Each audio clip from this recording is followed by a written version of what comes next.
Hello, welcome again to Benchwarmers. Hope you're hanging in there this summer. Everybody trying to figure out how to get their game on as we hit about 7 weeks now before the start of the college football season. Coming up on the show, Jody Nortsedt, our high school sports guy in Fargo, here to talk about a couple of prospects from North Dakota, getting some big-time attention from some big-time college programs. And Jody with his North Dakota high school Mount Rushmore. And our story this week from Avera Health, dry needle therapy. Elena Lanson and physical therapist Jason Tjeerdsma will show you how it works. Our big guest this week is from Mount Vernon, South Dakota. He was a football star at the University of Iowa and a linebacker in the NFL for 11 years with the Minnesota Vikings. Here is Chad Greenway with Midco Sports Network's Jason Andera. One question I have is, you're a South Dakota legend. I mean, this is kind of opened some doors for other kids who have been able to use South Dakota as a launching pad, where that wasn't the case always. You were kind of a trailblazer. Talk about being a South Dakota trailblazer, kind of. Yeah, I mean, I guess I'm one of them, right? Because I look at Ben Lieber and Mike Miller and some of these other guys who were just in front of me that were trailblazers for me as well. So I think I was kind of a part of that. It's fun to be able to give kids an idea that you can truly become whatever you want from any place in the world. And, we didn't have a lot growing up, but I had really great parents that gave me a lot of great direction. I had a great community around me in Mount Vernon that supported me, and I had great youth coaches and I had great people in our school that supported everything I wanted to do and accomplish. And once I went to Iowa, I had that same environment. So I think that the thing for me is to be able to be a conversation for parents to have with their kids about, if your dream truly is this, you can't tell them it's not possible. It's truly possible to do anything you want, to come from anywhere. I have a cousin that's an engineer. I have another cousin from Mount Vernon that's a doctor, right? And you can truly come from this part of the world in small town South Dakota or small town anywhere or big city anywhere and accomplish the goals when you have the right mindset and mentality and you build the right people around you is the most important thing. And I'm so proud to be able to kind of at least be one of the torchbearers for South Dakota and professional sports, and to give so many kids the idea that they can accomplish that goal. And it was always in the back of my mind throughout my entire career, really providing that example. So I felt that, I wouldn't call it a pressure, but I felt that necessity to do things the right way, to make the right decisions, to handle my business correctly, to give back to the community, to be a great dad and husband, because I want to be an example for young kids that want to be me, right? That want to be a professional athlete, that want to have their own path. And I hope that can resonate with those kids.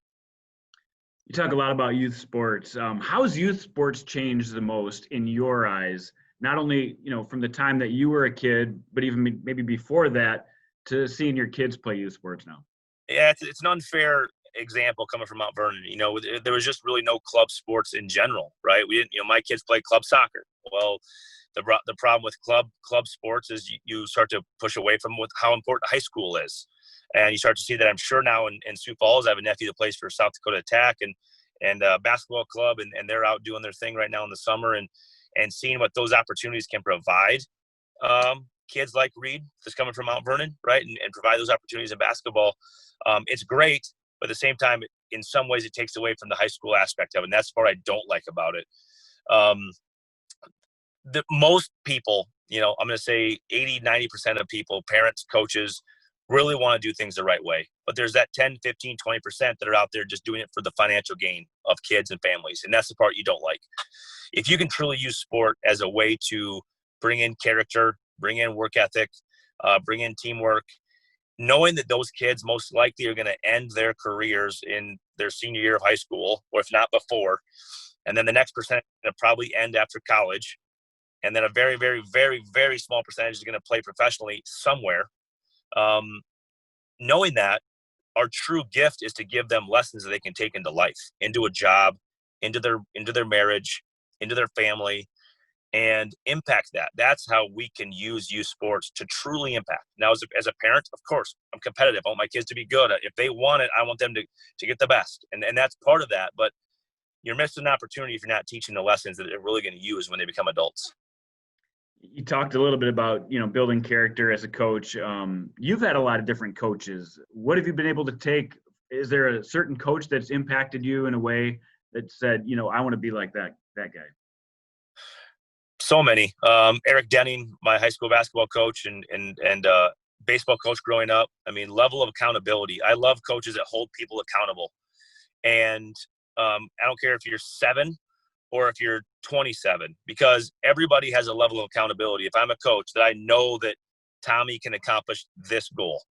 I know that Susie can do this and she can go this hard.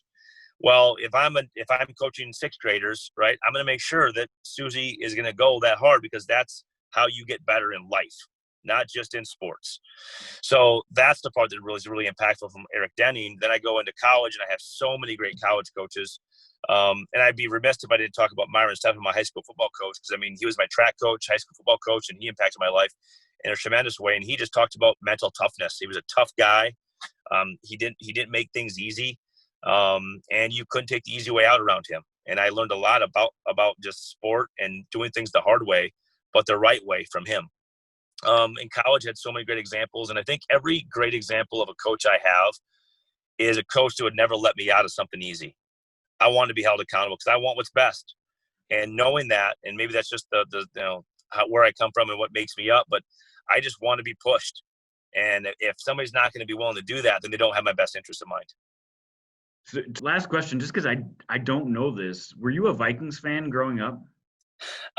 Yes and no. Most of my friends are Vikings fans, so I always try to be like the antagonist. And I watched them every week, and sometimes I hope that they lost, just so I could go rub it into Lee Bullock, and sometimes they did, and I got to rub it in really good. But I was a 49ers fan because I was a complete bandwagon fan. I jumped on their bandwagon in the 90s because they had Jerry Rice in Montana and Steve Young and all the guys that I loved. Ronnie Lott I loved. So yes and no. It's not a fair question to ask. I can't answer that 100% truthfully. Okay.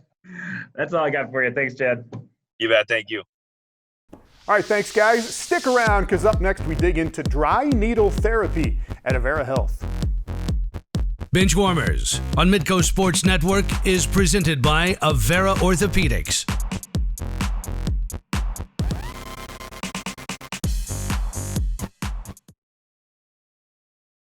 Welcome back. You work out, you play hard, you get sore muscles, you want to ease that pain. And acupuncture has been around for thousands of years, but there's a new form of treatment at Avera Health that uses the same trigger point principle to relieve muscle pain. Here is Elena Lanson. So Jason, dry needling in South Dakota is somewhat of a new concept. There was a bill passed in 2018. You guys are now allowed to do it here. What are the basics of dry needling that people would like to know about? Yeah, so basically dry needling is the use of a thin filiform needle that we use to penetrate the skin and stimulate the underlying trigger points, muscle, connective tissue for the greater purpose of healing and relieving pain, restoring function. And what type of injuries would you look to maybe try dry needling on before you try something else? So really it's a great tool. We can use it on both acute injuries as well as things that are more chronic in nature. With the acute injuries, we can use it to help decrease pain right off the get-go, and it helps increase the inflammatory response and get the healing properties there. But then as far as an acute injury goes, we can actually use it to reintroduce a healing response if the injury's been happening for a while and just kind of in a stagnant state. So we can use it for that as well. So really it's kind of a all-encompassing tool to be able to use. And someone who might be looking to do this, how long can they expect the appointment to last? Someone who might not like needles, how many needles can they expect and for how long? So I mean, there can be variability based on those sort of concerns by the patients, but typically we do a thorough evaluation first to make sure that we're not just poking needles into someone just to, help with their pain versus going after the total solution. But it can range from anywhere from just a couple depending on what area we're after, but as far as like neck pain, we can go as many as 8 to 10. And what type of reaction are you looking for from the body? Does it depend on the certain type of injury? What actually is going on inside the body to help repair itself? Because there is no medication going in when you're doing dry needling, correct? Yep, so when we put the needle in, the body recognizes a foreign stimulus. And so basically what we're doing with dry needling is we're trying to play the physiology game of the body to kind of manipulate it to our advantage. And so what happens with the trigger points, when we hit those, the muscle twitches and it causes a release of the contracted muscles causes a chemical reaction with those to cause it to release. So there's a lot of instantaneous kind of relaxation in that aspect of things. With the other areas that we would treat where we're not typically going to see that twitch, we can apply E-stim to get the muscles to twitch, kind of hit the bypass on it a little bit. And we could also just leave them without the stim as well. And when you think needling, a lot of people think of acupuncture. What are the differences between the two? Yep. So the biggest difference, the easiest way to sum it up, I tell patients all the time, is it's a Western medicine versus an Eastern medicine approach. So the tool might be a little bit similar, but really it's a neuroanatomy basis and physiology game on our side of it. More on the Eastern medicine, the traditional Chinese medicine, we're talking more of the qi, the meridians, tongues, just a different thought process. We're on the same team, it's all the same common goal, trying to get people to feel better, but it's a different thought process and philosophy. Definitely another avenue to get better. Absolutely. Great hearing all of that information. Thank you so much for everything. And I mean, if you're battling it, check it out. Yep, absolutely, absolutely. It's really, I've had people that come in that are actually scared of needles, and they come back the next time and they say, we got to do that again. So it's really interesting, and I know it's not just a placebo to see those people come back knowing that we got to do this again, kind of a deal. It's fun. Thank you so much, Jason. Absolutely. All right, thank you guys. Coming up next, there are a couple of high school athletes in North Dakota right now getting tons of attention from some big-time college football and basketball programs. Jody Nortsedt is in next with that and the hopes for high school sports in North Dakota coming up this fall.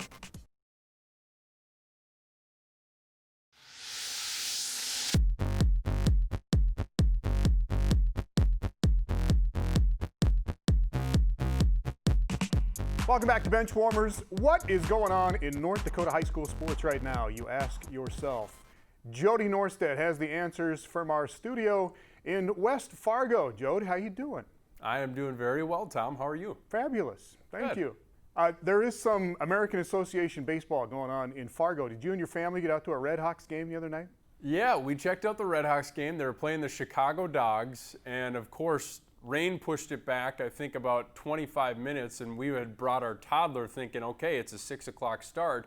We'll be able to get in home in time for bedtime, but, you know, push the start back. Toddler gets a little crazy, and 3 innings, and we're out of there. But he had a blast, his first baseball game, so it was quite the treat. He had some ice cream. Harrison, your toddler, he's a Twitter video star, man. It's great. Keep the videos coming. You like that one with the hose? He's trying to drink Yes. out of the water. He finally learned how to do it, and then the poor kid trips. And then he falls down. That was the Yeah. best part. So, all right. But yeah. Couple of kids, older kids in North Dakota getting a lot of attention right now. Enderlin, North Dakota is a town of about 800 people, about 30 miles from Fargo. It is the home of Joe Hurlburt. Tell us about him.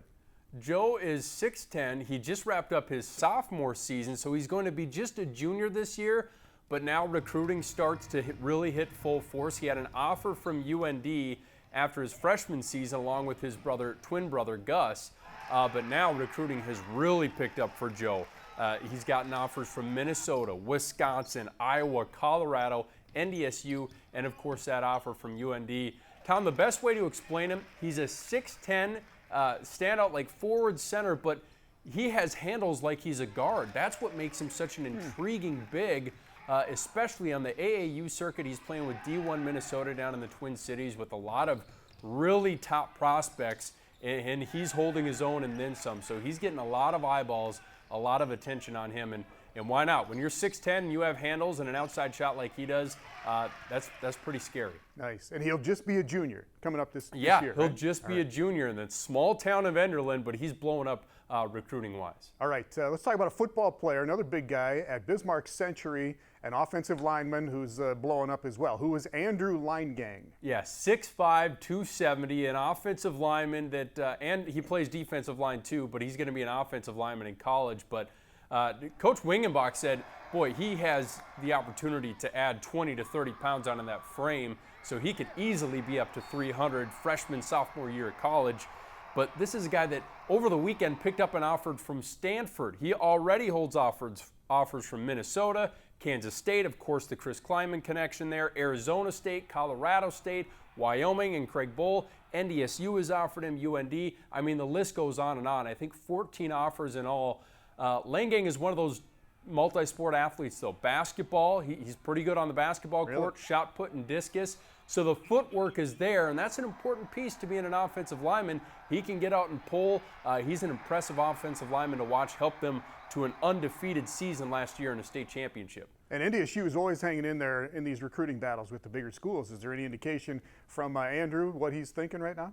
Yeah, and you know what? I think he's keeping his options open. He said he wanted to play at the highest level that he possibly could, but you know, it starts getting intriguing when you can play for national championships for a team in your own state. I think that's what a lot of these North Dakota kids are really gravitating towards. We've seen players pass up the offers to Iowa or Big Ten schools to go play for the Bison and have that opportunity to perhaps run the table. And we've seen it not hurt prospects' chances. Carson Wentz, number 2 overall pick. Trey Lance getting touted as a round 1 pick, and he just finished up his freshman season. So you're seeing guys see the light of, okay, if I go to NDSU, I can still get drafted possibly really, really high. All right, and Line Gang's going to be a senior at Bismarck Century. Just let's jump ahead to this. Everything is tentative, obviously, right now, but at this point, there are plans to have the fall sports seasons in North Dakota right now, right, in high school? Yeah, as of right now, but as you know, Tom, everything is fluid. Everything is changing on a week-to-week basis, it seems like. But by mid-July, which is right around now, we're supposed to hear from Doug Burgum and the North Dakota Department of Health what they're going to do about schools. And the NDHSAA will just kind of follow that plan of if school's in session, then you can expect probably sports to be in session with a lot of modifications as far as how they go about restrictions, requirements of masking, not masking, what practices look like. So I'm leaning towards thinking that we're going to be okay in North Dakota maybe to start, but I'm expecting start, possibly stop. Maybe we don't have an end to the season, but I'm expecting them to give it a go. But really, your guess is as good as mine at this point, and a lot of things can change. But football practice, high school football practice starts 3.5 weeks from now. So it's interesting. Time is of the essence right now. All right, we'll see what happens. When we come back, though, Jody has his Mount Rushmore of North Dakota high school athletes, the top 4 in the last 10 years. When we come back. Benchwarmers on Midco Sports Network is presented by Avera Orthopedics. Welcome back. We continue our Mount Rushmore theme this summer. We have our people pick the top 4 in the last 10 years in their specialty. That is the scenario. And when it gets to our high school sports guys, it is a daunting task to get it whittled down to just 4. Jody Nortsedt did his best. Did you go through the schools? Did you go through the sports and whittle it down from there? How'd you do this? Boy, you're telling me, man, this is not easy. I looked at what I did in my thinking is how much of a complete athlete are they? So looking at multiple sports, how many championships have they won? And then just the individual accolade part of it, and just kind of went from there, man. But this was really, really tough. All right, we got 3 females here, starting with Britta Curl from Bismarck St. Mary's. Yeah, Britta Curl, probably the best girls hockey player to ever play high school hockey in North Dakota. I mean, 189 career goals in 4 consecutive state championships. She was so good that she went and played at Wisconsin, the University of Wisconsin, an absolute power in women's hockey, won a national championship her freshman year. As an 8th grader, she was one of 3 players in the state to score more than 30 goals. Played for the U.S. under-18 team, was one of the top players on that team. So Britta Curl, fantastic credentials and one of the most prolific high school hockey players this state has ever seen. All right, another player from Bismarck Century, Lauren Ware. Yeah, and Lauren just wrapped up her high school career, but didn't get to play her senior season because of a torn ACL, but she will be a dual sport athlete at the University of Arizona. So that gives you a little bit of insight in how talented she is. A 6'5" center. Not many girls high school basketball players 6'5" in the state of North Dakota, but she was great. Ended up winning 4 state championships, 2-time Gatorade Player of the Year in basketball, sophomore, junior, 1-time Gatorade Player of the Year in volleyball. Actually, 5 state titles, 3 in volleyball, 2 in basketball, and that's without playing her senior season, Tom. All right, and going to Arizona, correct? University of Arizona? Yep, Arizona to play volleyball and basketball. All right, another great basketball player. This one from Minot, North Dakota, Hannah Stewart. Yeah, and Hannah was sensational in softball and basketball. It's just she always ran into the buzzsaw of West Fargo in those softball state championship games. But she was a 2015 North Dakota Miss Basketball, Gatorade Player of the Year, 2-time Athlete of the Year in North Dakota in 2014 and 15, led Bishop Ryan to 3 straight Class B state basketball titles, averaged 19 points, 12 rebounds, 4 assists, 6 steals, 5 blocks.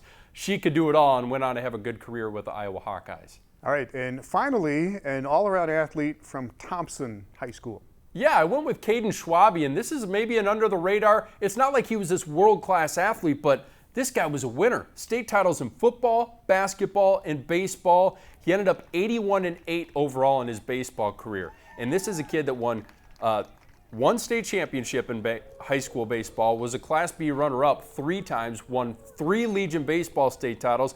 His football senior year, he was a state champion of an undefeated team. In basketball, he was a state champion on a 26-1 team. He joined the team midway through the season because of an injury he suffered in the football state championship game. Ended up being the Class B state tournament MVP. So Caden Schwabe, just all around fantastic athlete. But again, Tom, a lot of great athletes that we're leaving off. Cade Feeney from Bismarck Century is going to pitch for the NDSU baseball team. Shelby Frank from Red River, Morgan Milbrath, so many great athletes that are left off this list. But that's my 4. All right, well done. Hard task, buddy. Carson Thanks. Wentz, Laura Raisler, they were a little bit before this Yep. 10-year cutoff that we're using for this. So anyway, get on social media, give Jody a hard time. Appreciate it. Jody Nortsedt up in West Fargo.